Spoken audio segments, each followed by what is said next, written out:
From Dustin Poirier and Justin Gaethje throwing it down for the BMF title, to Paulo Costa finally making his return to the octagon, this is why UFC 291 has the most insane lineup in UFC history. Sparks are guaranteed to fly when two of the best lightweights go to war. Both Poirier and Gaethje are absolute beasts when it comes to fighting, because they never give up, and they always deliver the most exciting fights in the promotion. The Diamond will meet the highlight for the iconic title, which was previously held by Jorge Masvidal, and it has been sitting empty since Gamebred retired after UFC 287. Dana White has chosen the best of the best to fight for the title. I mean, name any two guys more deserving of the honorary belt than these guys. They both know how to brawl and have never been afraid to get hit.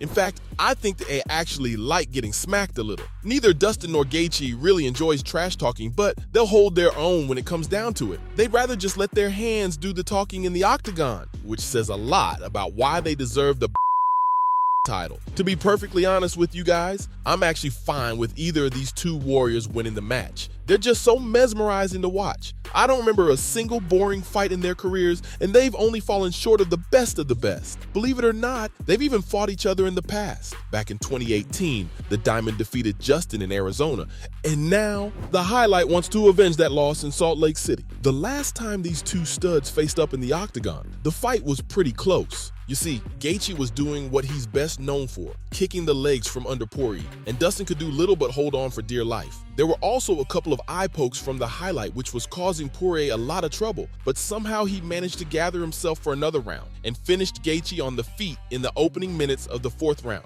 The fight was one of the best in the year, as both of these guys showed what they were made of. The Diamond could barely stand after the match because Gaethje had almost chopped his legs off. If the rematch is anything like the original fight, then I promise you guys, you're in for a treat. This will be one of the biggest fights of the year for sure, but that doesn't mean Dana has nothing more planned for the night.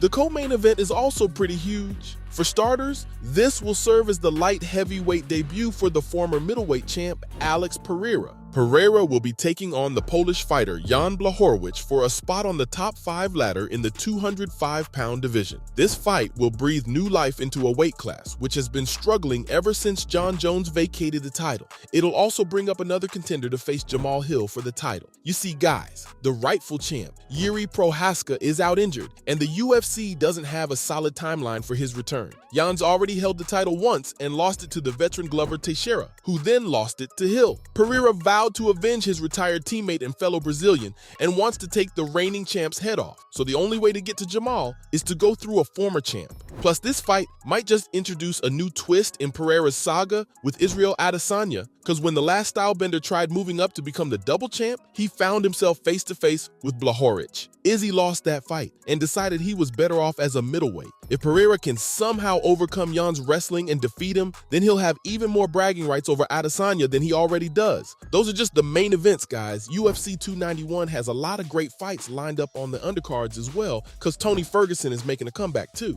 Ferguson will have a chance to redeem himself in July 2023. The UFC legend has been on a bit of a skid during the past few years, as he has lost to Gaethje, Charles Oliveira, Beneil Dariush, Michael Chandler, and Nate Diaz. The 39-year-old has always been a fan favorite and has always given the crowd exciting fights whenever he has stepped into the octagon. At UFC 291, he'll be up against Bobby Green in a lightweight bout, and this one is sure to deliver some fireworks. The King's also been in a bit of a slump lately and has lost to Drew Dober and Islam Makhachev. His last fight in April 2023 against Jared Gordon ended up being a no contest because he clashed heads with his opponent, which caused Gordon to lose consciousness. There's a lot riding on the line for both Green and Ferguson because they have to show the fans and the boss that they still have what it takes and can throw it down with the big boys. Be ready for some high-quality trash talking and interesting antics on the stage, because Tony never fails to entertain. Another interesting guy making his way to Utah is Kevin Holland, as he takes on Michael Chiesa. The Trailblazer has the ability to make any fight exciting. Not only are his outside-the-cage antics funny, but the man can also back up his talk inside the octagon. Holland absolutely hates leaving things to the judges. It's either knock out the guy in front of you or get yourself knocked out. There's just no middle ground. On top of that, Kevin just loves fighting. He has taken 4 or even 5 fights in a year, That's massive because you'll only see someone take 2 fights on average annually, but this guy is ready to rumble anytime, anywhere. Chiesa, on the other hand, will be looking to put a stop to his 2-fight skid. The Maverick has wins over some really notable guys such as Beneil Dariush, Carlos Condit, and Rafael dos Anjos. It's also kind of ironic how Holland is fighting on the same card, where Poirier and Gaethje are battling for the BMF title, because the Trailblazer actually wanted the belt for himself, and he even got himself into a series of altercations with Masvidal just to have a shot at it. Not many fans would want to see him fight for the honorary title, so this is probably the closest to it that he can get. Speaking of BMFs, UFC 291 has obviously got a deadly bout between 2 heavyweights as well. Derek Lewis will be taking on Marcos de Lima in a fight that is sure to have some broken teeth. The Blast Beast has lost 3 of his last fights, so he'll now be looking to return to winning ways and reclaim his record for the most KO finishes in UFC history. Lima, though, is kinda on the rise and has been winning against everyone that Dana has thrown at him. The Brazilian Bigfoot obviously wants to break into the ranks of the top heavyweights in the world and maybe even look for a top 5, top 10 fight in the future. But to do that, he must first go through the beast. I'm certain that there's going to be a violent end to this match. Lewis despises long fights and he just wants to go in there and finish it off as quickly as he can. Another fan favorite walking into the octagon on July 29th is Stephen Thompson, and he'll finally face another fellow striker, Mikal Pereira. Wonderboy defeated Holland at the end of the year in 2022, and now he'll look to do the same against the up-and-coming Brazilian.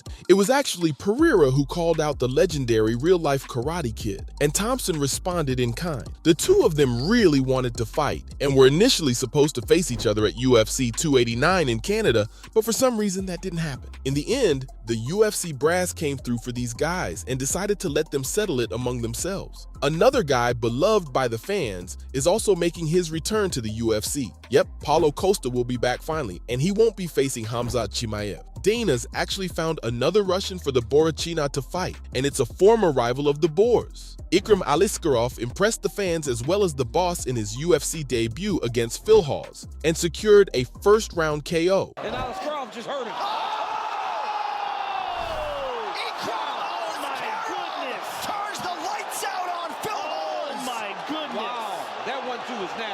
If he wins, then he'll break into the top 10 at middleweight. But if the Brazilian can stop him, then Costa could have another chance to make a run at the title. The cards are completely stacked for the showdown in Salt Lake City, and this is one of the best events that Dana has come up with in years. The blood, the knockouts, and the action are guaranteed on July 29th, 2023. So, from Paulo Costa finally making his return to the octagon, to Dustin Poirier and Justin Gaethje throwing it down for the BMF title. This was why UFC 291 is the most insane lineup in UFC history.